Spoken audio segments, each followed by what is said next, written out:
Hey everybody, welcome and welcome to to my channel. Thanks for coming by for a visit. Today we're going to talk about some plants that you've seen before to see their progress because it's been quite a while. And we have some new some new plants making an appearance today. You'll get to see those. So let's just jump in. Let's get crazy. First, I'm going to show you one of the orchids. This is Phenopsis. You guys have probably seen this, but it was probably over a year ago, maybe. This plant has been severely neglected. And when I say neglected, I mean I forgot to water it for like weeks. It had an outbreak of scale, which I still see a couple here. I'm trying to take them off. It's got sap all over it. Happy sap, I guess. And I think the rest of this is okay for the most part. But yeah, but it's still thriving. You know, it hasn't done anything. It hasn't been getting any light at all. The blinds were closed in the area where this was, so it was getting very, very, very little light at all. But it's still thriving. It's still alive. The roots are insane. I have a centerpiece of acrylic in there, acrylic yarn wrapped up. And the roots are growing all over the place, as you can see. They are still growing. Here's a root here that I can pull off and break because it's dead. I'll cut that in a minute. But, and I just watered this recently.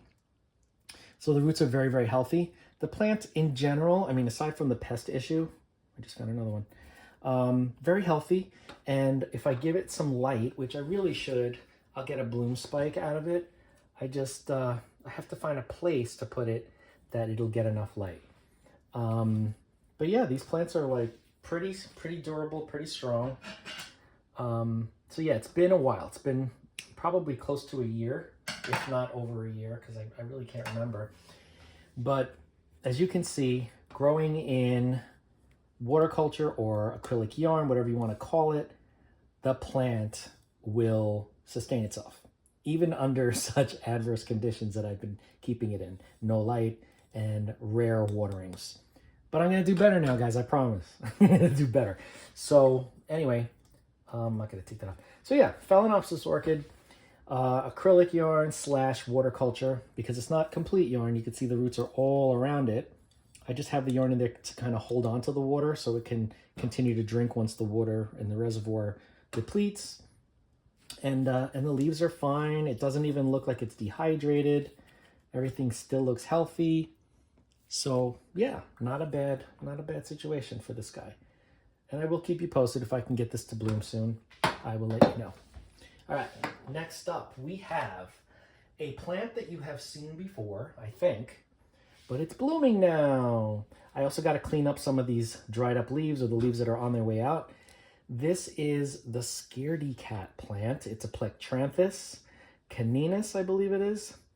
The leaves have a very unusual smell. Actually, it almost smells like a mix between catnip and skunk, if you can imagine that. Look at these flowers, though. They're like large coleus flowers. Aren't they cool? I don't know if you can see it in the camera. You can't. There it is. I'm going to bring this close to you guys. There you go. Look at those cool flowers. Almost like salvia flowers, like sage. Same family. It's in the mint family, so no surprise there. But you can see that this has bloomed for a while now. And this bloom looks like it never really completed, so I could pick that off. But these will most likely attract butterflies and bees if you bring it outside. This has been inside all winter long. And this is in lava rock, and you can see, I don't know if you can see, the roots are like crazy over here. They're growing nuts. But while I'm talking about this plant, let me clean it up. So, take off this flower spike. It's not doing anything. So these guys do require some light, some bright light. They're not like a typical houseplant, like a peperomia or aroids that don't necessarily need a lot of light.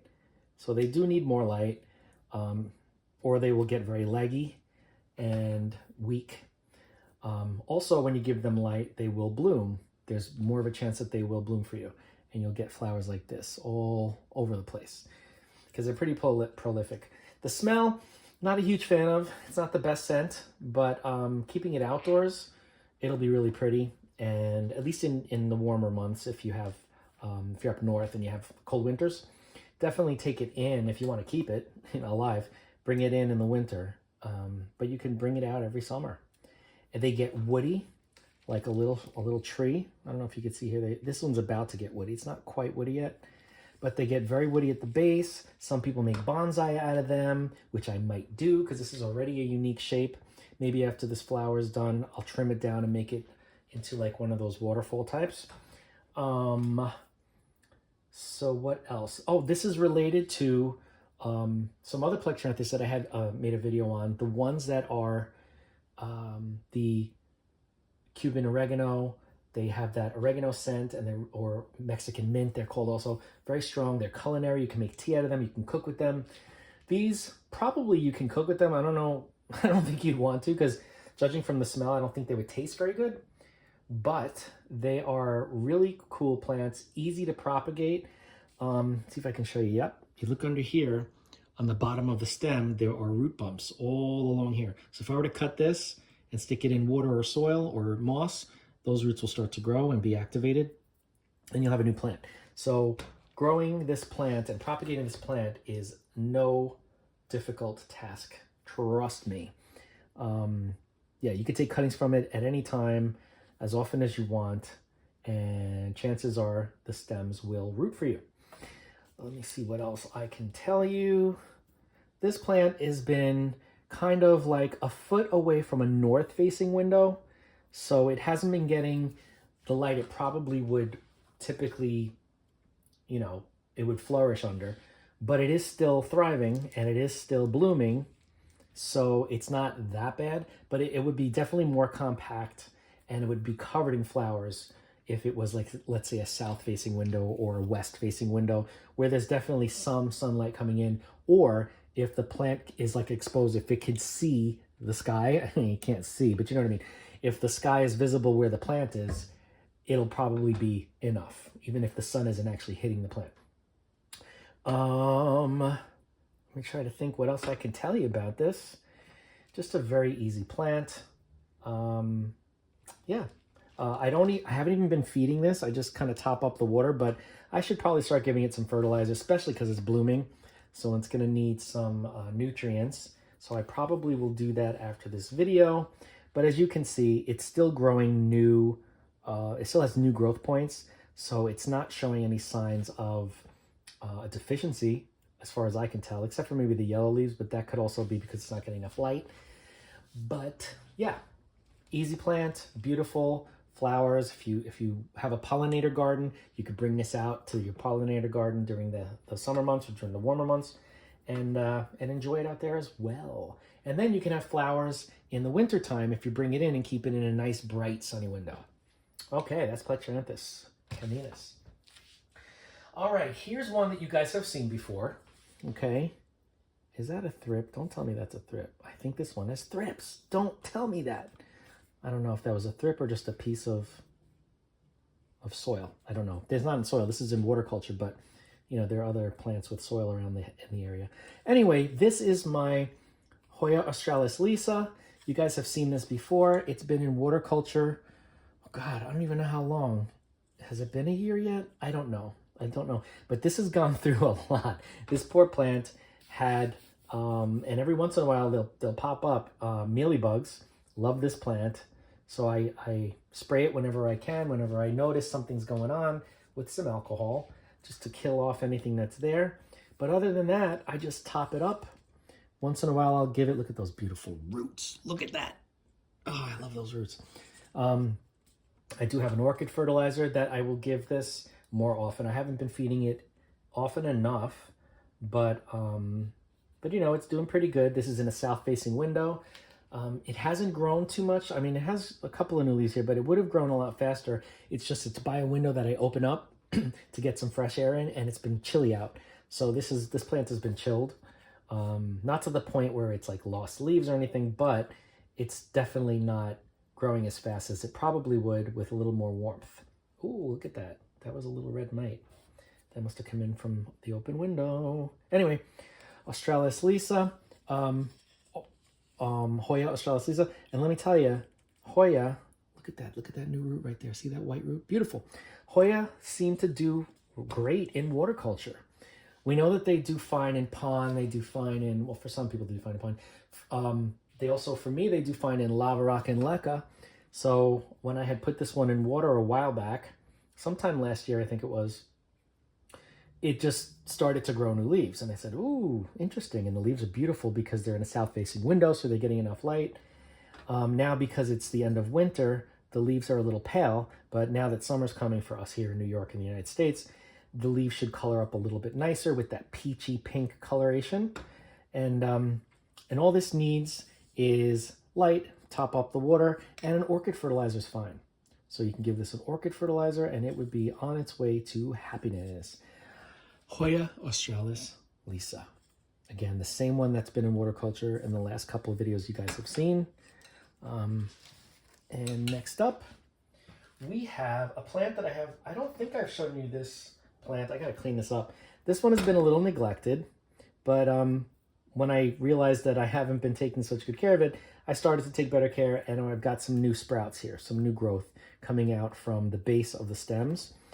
But I like to cut off the leaves that are drying off on the edges. Now this is a plant, I'm sorry, I didn't tell you what this is. This is a pelonia, just like the Polynesian ivy that I had shown in other videos. They are higher humidity forest floor plants, so they like moisture. They don't like direct sun, but they do like bright light. But the humidity seems to be something they definitely benefit from. This one has not been in any form of humidity, and that's why the edges of the leaves are drying up like that, just like a lot of other plants you guys are probably familiar with that happening with. So I just kind of pull off the dried off things.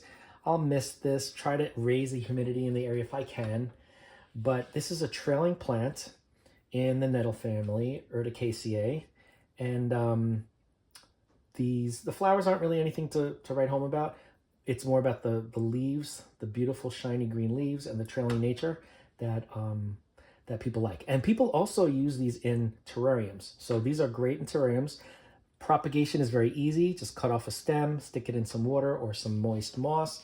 If it's in moss, I would cover it to keep the humidity, and it'll root a couple weeks. In water, same thing. You don't have to cover it though, because there's so much humidity from the water evaporating that it'll keep it nice and humid, and you'll see the roots start to grow after a couple weeks. What else can I tell you about this plant? This I also will give more orchid fertilizer to. And again, all of the fertilizers, all the products that I use are in the description of the video, because I have a link to my Amazon affiliate store. I always forget to say that, and I put it in the description, but I don't say it. So if you go there, you'll find the orchid fertilizer, you'll find Maxi Grow fertilizer, you'll find leca, lava rock, the little propagation cups that I use that have tops. Anything that I use, the acrylic yarn, the polymer clay that I make the little pots out of, the little succulents, all of that stuff, there are links to them in the description of the video, and you can order them right away if you want. So yeah, really, really cool plant. This one you can get at a lot of places, especially online. They have a lot of online shops have these. Not easy to find necessarily locally, but especially this one. I don't know if this is Pelonia argentea or I'm not sure the actual species name, but it is the emerald Pelonia. And nothing spectacular as far as coloration. It's just a pretty shiny green leaf and a trailing nature. It's also kind of a little bit corrugated. You know what I'm saying? Anyway, easy enough. This can do fine in ambient light. It doesn't need bright, direct sun. North-facing windows, fine. A few feet away from a south-facing window's fine. Any windowsill, aside from a south-facing, these would do fine. A south-facing window, you want to kind of move it back a little bit because that sun is just a little too strong for these delicate leaves that are not used to that. They're used to being on the forest floor. So that's Pelonia. I'll move this one over here. We got two more, guys, I promise. This is going to be forever. All right, this next one here, you may have seen this in an old video. This is an Varia. Now, this was no ID. This came without an ID, but it looks almost like, it's not topsy-turvy because it's a purplish when it gets bright sun. This is in a south-facing window. Again, I'm not really sure what cultivar this is, but it is definitely an Echeveria. And as you can see, it's been in here for quite a while that it's grown pretty tall. So it almost looks like, it doesn't look like an Echeveria. It looks more like, what is it called? Now I can't think of it. Another succulent, Aeonium. It looks like an Aeonium because they grow with long stems and then a floret at the end. I think it's really kind of cool, especially that it's an Echeveria and it grows like this. This is in Leca pebbles, clay pebbles. There's my reservoir right there. What I do for all my succulents that are in semi-hydro and even in acrylic, I let them dry completely. You don't have to because these are inorganic, but I do. I feel like there is a benefit to the wet-dry cycle for succulents. I mean, that's what they were designed to live through, to live in that environment. So I do that. I let this dry out completely, and then I'll fill it up again about halfway. But yeah, they don't mind getting dry. And as you can see, look at the colors on this. I don't know if you can see in the camera. Really pretty. Really, really pretty. Echeveria propagation, you can either do by a stem cutting. So you can cut off a pup like that, and then let the cut end callus over and dry up and heal for about a day or two. Even longer if you want. And if you wait longer, you'll get aerial roots like that. They just start growing out because these plants just want to live. Succulents just want to survive. So they'll do whatever they need to do to not die. So you can cut off a pup or a stem like that, wait for it to dry up and heal, and then you stick it right in some dry soil or semi-hydroponic, clay pebbles, lava rock, whatever the case may be, acrylic yarn like I do if you want to do that. You can also, once they dry up, once the end heals, you can also put it in water. I have plenty of succulents that are thriving and have been growing in water for a long time, and they're fine. They do just fine. One thing I did notice is when something is in water, when a succulent is in water, they start to grow like crazy because they're like, oh, it's the rainy season or whatever. So they do really good. And then when the water doesn't go away and they don't dry out, they kind of slow down. They're like, oh, I don't need to rush. We got plenty of water. This is just what I'm thinking. It's not like I've had a conversation with the plants. But anyway, so it's almost like they're like, oh, we got plenty of water. It's been here for a while. I can chill out. So then they don't really grow like they did initially when you put them in water. A lot of people do that whole water therapy thing. When you get a succulent, let's say in the mail, and it's dehydrated, they do water therapy where they just put it in water with the roots and let it hydrate itself, and new roots start to grow, and then they plant it. What I do is regardless of how I'm growing them, I let them dry out. Even when I have them in water culture, a lot of those succulents I have in water in a vase, I'll let the water go all the way down and the roots dry up. And then I'll fill it again. And then you see a growth spurt, once you water them again. So there is something to that. And I think that these plants have been, through evolution, designed to thrive in that type of environment. So there you have it. Again, this is just my opinion and my experience, not necessarily anybody else's. But as you can see, the proof is in the pudding. So that is my Echeveria. Oh, aside from the stem cutting, you can also take the leaves off. The leaves can't be broken in the middle, though. They have to be a complete leaf right off the stem. Let it dry up a little bit. You can just leave the leaves around. Sometimes I just take leaves, put them in a little bowl, and forget about them. I come back maybe a month later, and they're either babies growing in roots or just babies. So they don't even need anything if you want to propagate leaves. As long as the plant has been watered before you harvest the leaves, make sure that the plant is hydrated. Like these are nice and thick and hydrated. These are good leaves that will last for weeks or months until roots in the plant grow and that you can then plant it. If the leaves are dehydrated, there's a good chance they won't even sprout roots or anything, and they'll just wither away because they don't have that energy and the moisture to suspend and survive while they are trying to propagate and grow a new baby. So yeah, leaves, stem cuttings, and that's all she wrote. So Echeveria, beautiful, beautiful plant. And if you want more color, bright sunlight. I'm not even going to say just bright indirect light. Succulents, most succulents love bright light, like bright sun. This is in a south-facing window right up against the window. So that's why this plant that was greenish gray is now beautiful purple gray. I love it. Do you love it? Because I do. All right, last but not least, drum roll. This is one I recently got, and I pulled it out of the soil and I transferred it to acrylic yarn because that's my jam. Look at this beauty.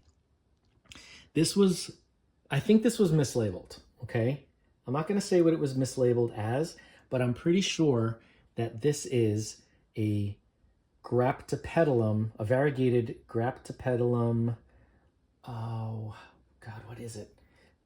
Bernalise. This looks like a variegated Bernalise, graptopedum Bernalise.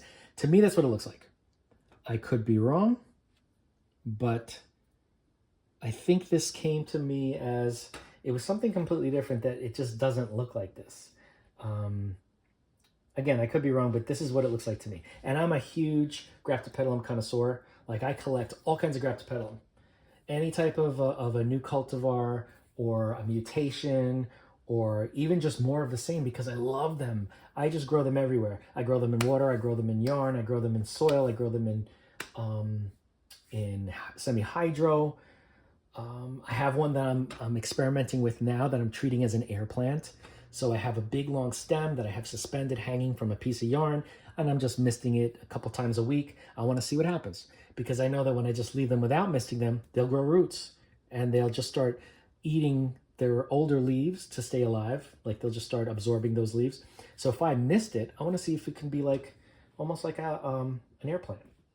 Anyway, graptopedum Bernalise, or Bernalense, I think that might be how you say it. These plants are beautiful. This is one of the succulents that if you don't give it enough light, it will get leggy. You can already see this one, and I just got this. This one hasn't been in the light I think that it could have been in, because even though the color is nice, which I'm kind of torn, because usually when the color is like vivid like this, it means it was getting enough light. But the fact that it is kind of stretched and elongated, and it's not like a rosette, leads me to believe that there was an issue with the light. Either way, I really don't care, because I have plenty of them that are compact, that are getting enough light, and I have plenty of them that are etiolated and stretched out, reaching for the light. Either way, I think they're beautiful. There's something about each growth pattern that I like.